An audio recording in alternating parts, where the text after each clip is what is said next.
What's up, YouTube? So, I got a little bit of a problem with the Colorado. So currently the turbo is leaking through one of the seals. So I'm getting a lot of oil going into the intercooler. So I'm going to go through the process of rebuilding one of these turbos, and then I'll swap it out. The way I'm going to do it is I'm going to take the turbo off the donor motor for the 58 build, and I'm going to rebuild that turbo and then install it as a full assembly with the manifold included into the truck, just because it's a lot easier to do it that way. And then I'll rebuild the other turbo once I go to rebuild that motor.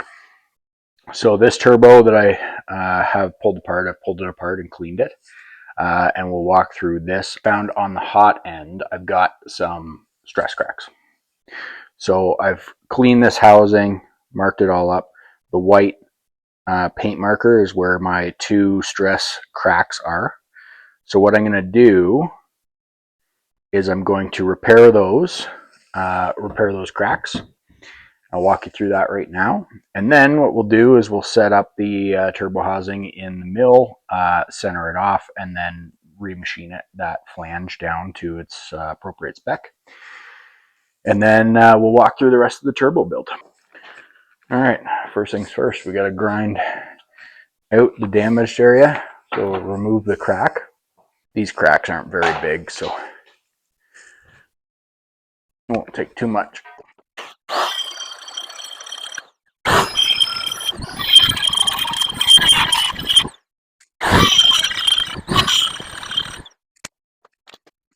All right, so the material that they used for this turbo housing on the 2.8L LWN engines, it's a Garrett turbo, and it uses a cast steel hot end housing. So that's good news for us because it makes life a lot easier to weld it. So I'm going to use a 309 stainless rod. Now you can use a variety of stuff. Like you could get away with 309, or you could use like a 312 rod. Anything that's made for, you'd probably be all right using any stainless, really. But 309 is specifically engineered for dissimilar cast metals in steel. So it's a stainless with a high nickel content that is, it just gives it a little bit more high temp stability, and it'll allow for better resistance in the thermocycling that this turbo is going to get. So that's why I opted for 309. I actually was looking originally for 312. But 312 rod is a little difficult to find. It's probably a better option overall, but even 309 was a little bit tough to find, and I could only get it in 1/8 of an inch rod, so kind of is what it is.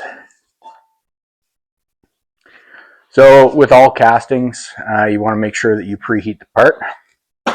That's one of the key fundamentals to success in welding castings. So we'll get a good preheat on the part, get the temperature up, and then we'll build it out.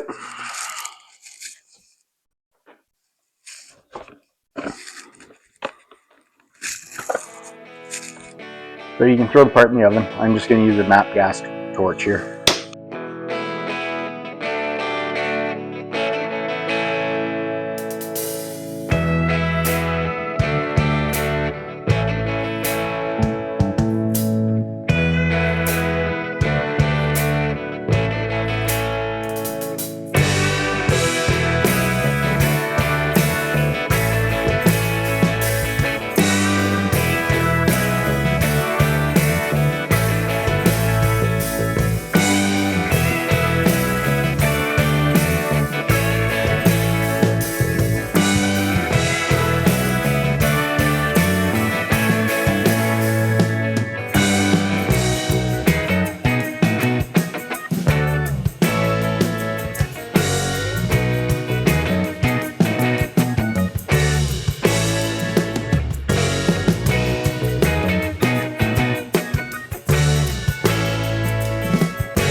we've got our welding complete.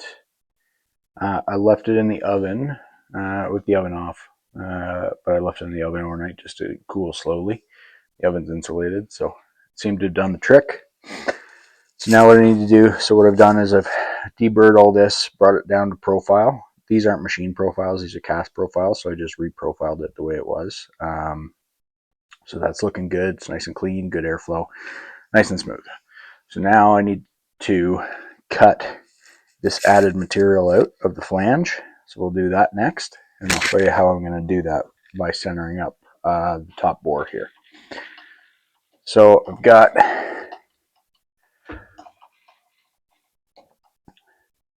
my indicator all set up. So this is a coaxial centering indicator. Just got to get the right arm for it. Long arm. So you use this type of indicator to find this exact center of a larger bore. So you can use this. You use this in engine machining and a bunch of other different stuff. Works well.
without a viable alternative to pulling this housing apart, cleaning it, getting it all sorted out, and then rebuilding it, online through, I think it's pronounced Levego, you can buy specifically aftermarket center sections for these turbos for the Duramax.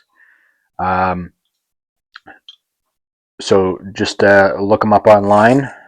I think it was like it was by far the best deal going as far as getting a rebuilt or refurbished or new turbo into this truck. I think this cost around the $250 Canadian mark for this center section, and it's good to go with bearing seals, the whole nine.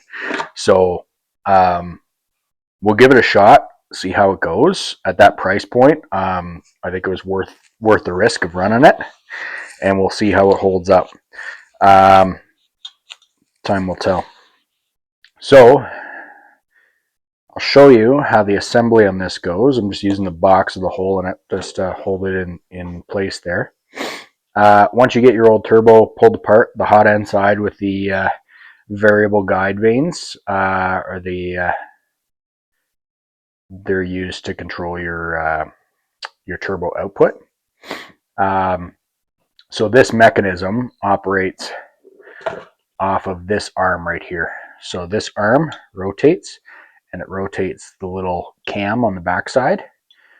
All right, so that's what's hooked up to your actuator that's hooked up to the turbo. So digital input into this telling turbo what to do. It turns this arm, which then increases or decreases flow based on demand. So that's what it looks like. It's pretty straightforward.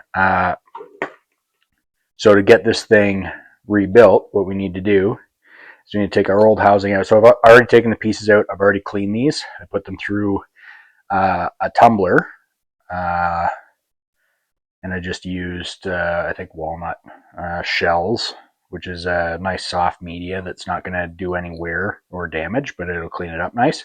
So we did that. They cleaned up nice. And then same with the actual casting. This is the piece that fits the center section of the turbo into your hot section of the turbo. So that piece is there. Now I've pre-marked all these so that I can put them together, and it's going to be oriented in the right direction. So we'll go ahead and do that now. So the easiest way I found to do this is you orient all these arms facing outward, kind of like in line with the cross section of each arm. Then what you're going to do is set this ring up. So this ring, this way here for a second. So this ring sits in this, on this wheel like that, and engages with all the pawls for each guide vane. All right, so that sits on 3 rollers that keep it in position and concentric with the center so that it doesn't bind or anything else. And so what you do is, essentially what you want to do is you want to build it kind of upside down. Now, there's only one way that this piece can go into this piece. So that helps you with your alignment. So this is the only way that goes in. And each one of these pins sits in an associated groove. So, and you can see it's all set up. So that's how that assembles. And then what you need to do is figure out where this ring needs to go. All right. And you can tell that because the holes in the inner housing here that are threaded for the screws that hold it all together, they're also not equidistant, so they only fit one way. So you can take your housing here line it up so that your holes match. I've got it marked here to make my life easier. I might as well use it.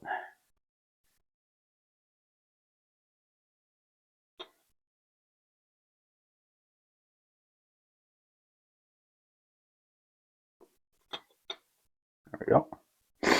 So I'll make these lines a little bit clearer.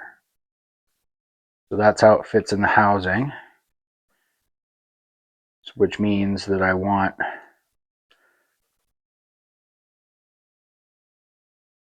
my end on that dot, or the actual the arm here, I want centered on this dot over here, and that will help me align everything. So I'm going to put it together and you can see what I'm talking about here. So when you're doing this, it's going to line up like this. So first thing you do, orient all your arms. They don't have to be perfect because you're going to kind of massage them into position as required. That's kind of the orientation you want them. Now these rollers, these are tricky because you could set one and then you kind of need to hook. You need to hook get your pawls all started and hook this ring in at the same time. So the easiest way I found to do this is just pull up on this roller a little bit so that it sits on its respective stud. And then you can kind of work your way around and get these keys all lined up. And then once you get the first couple, then you can kind of get them all close here. And then what you're going to need to do is tip like that, and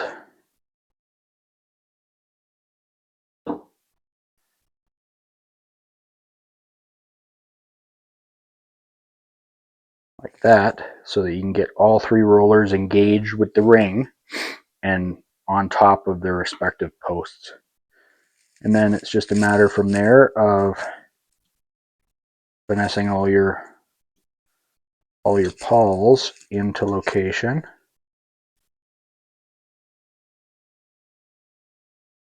Which pretty straightforward.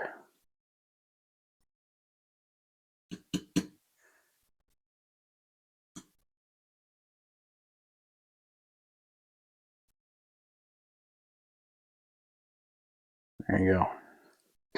So now I verify my rollers engaged with the ring, all three of them, check. All of my different keyed pawls are all engaged with their respective slots. And then this main slot, which hooks into the actuator, is in line with the mark that I made on my housing. So that's all good. So now what I do is I'm going to take my new turbo center section and I'm going to set it on top of this with the alignment marks all sorted out. I want to get my arm pretty close to where it needs to be. And I just nice and neatly drop that in. And then I can now take it, flip it over. That way I don't lose all my components. Now I should be able to rotate this so that my marks line up, which they do.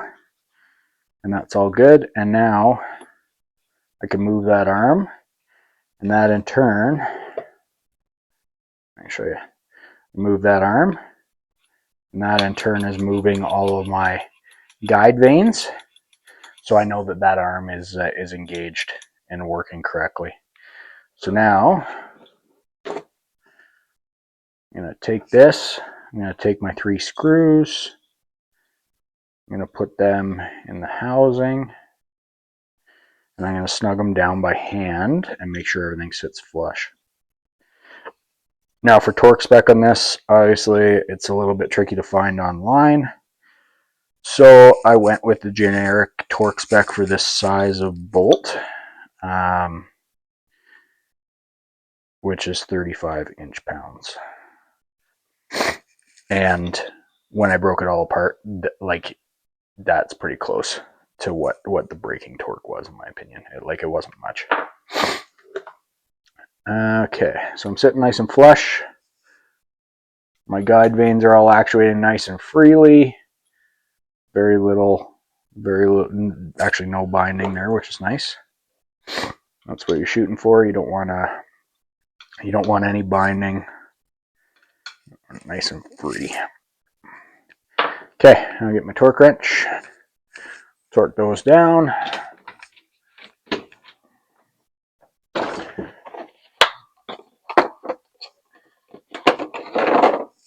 So these are just itty bitty torque specs. 35 inch-pounds.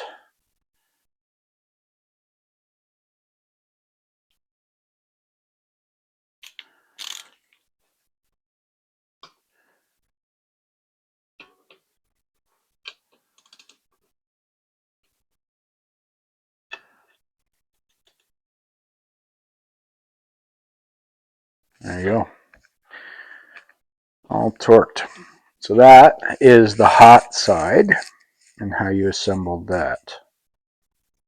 And we'll do one final check on our arm. Yeah, still no binding. I'll check my turbine itself. I don't want to spin it too much because it doesn't have oil in it, but no rubbing, no binding, no noise. Happy with that. Okay, so now with the hot side completed, well, at least for the center section, that is ready to go back into its respective housings. So this is your compressor side housing. It's been cleaned. It's just solid aluminum. There's nothing too fancy about it. This new center section came with this seal for this, so that sits in the flange there and sets it up nice and tight. So what I'm going to do now is I'm going to assemble this side. So just be careful when you're putting this in. Obviously you don't want to nick any of the blades or do any damage to the blades when you're installing it.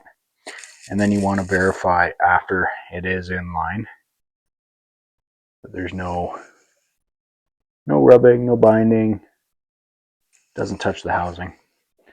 So if your housing has previously, I'll show you, if your housing has previously been nicked, so that's one of the issues with these turbos, especially in colder environments.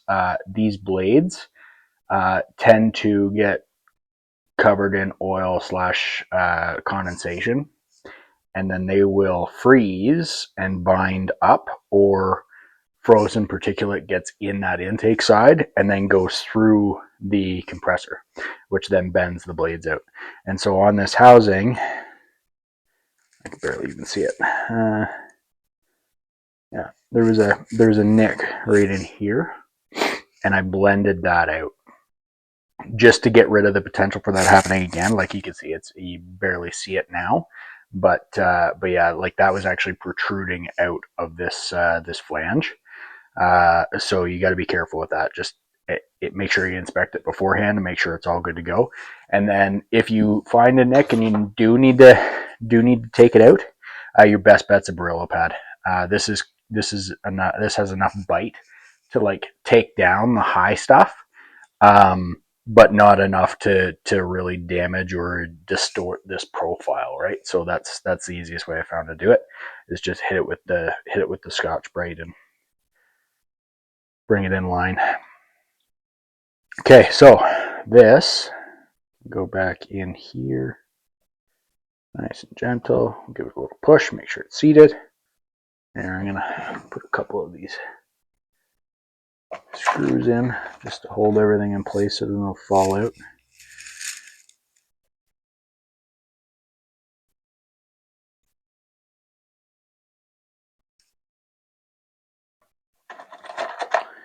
So this side's just held on with like a flanged head screw.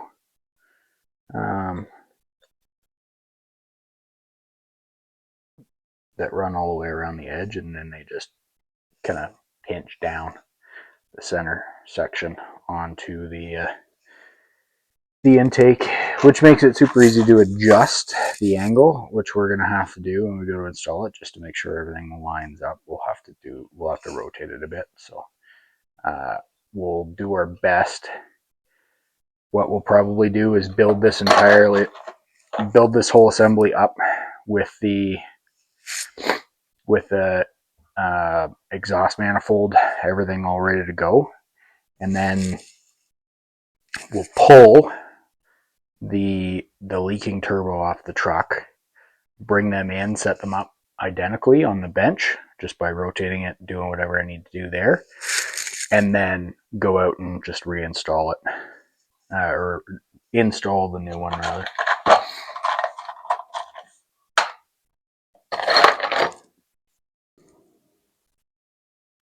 That's essentially the way it's put together.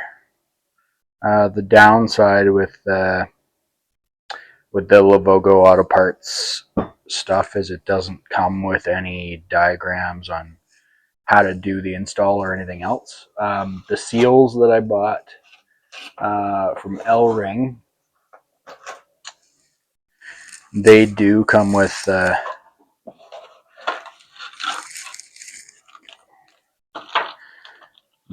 like a simple instruction, kind of step-by-step picture instructions, so that's good. Nice and simple. It shows you what to check on the turbo after you replace it, all that, which is nice, but the Lavogo does not come with any of that, so you kind of have to figure it out for yourself, which isn't a big deal. It's just a little bit more looking around. This is good. It gives you all your gaskets, except for the gasket. This gasket here is for the mate connector between the hot section of the turbo and the exhaust manifold, so this isn't included in the kit. So if you want to replace that on your manifold, then buy that separately. All that I found through, I got it all through Rock Auto. This is the only seal that I couldn't find. So this is like a V-band collapsible stainless steel seal. And this is for the hot section. So that goes right in here like that. And then once it's all bolted down, it collapses a little bit just to provide kind of a compression seal. So I'm going to reuse this one. It's not in bad shape. It was pinched in one spot. I fixed that and sorted it out, so it should be fine. So we'll reuse that.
Okay, so this is the engine pulled out of the vehicle. So this is a used engine, but I can show you on this kind of how it all goes together, where everything's located.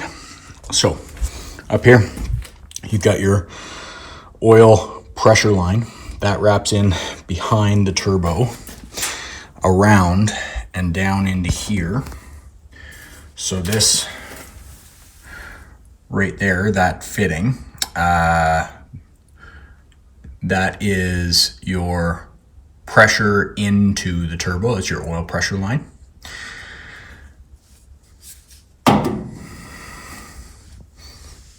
This one right here.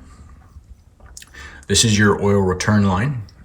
It just sandwiches into this gasket and returns oil into the transmission. That runs from the bottom of the turbo right here. This line here is your pressure side. This is your pressure side coolant line that runs in from the block up into the back side of the turbo. It's really difficult to see, but there's a fitting right there on the back side, and that's where it goes. This line right here runs back up to your coolant reservoir. So this is your coolant return out of the turbo, and those are your lines. So this fitting right here, this fitting is a 22 millimeter fitting. This one here is a 16 millimeter bolt. It's a banjo bolt. All of these can be accessed from the outside of the vehicle through the fender well without having to remove the inner fender.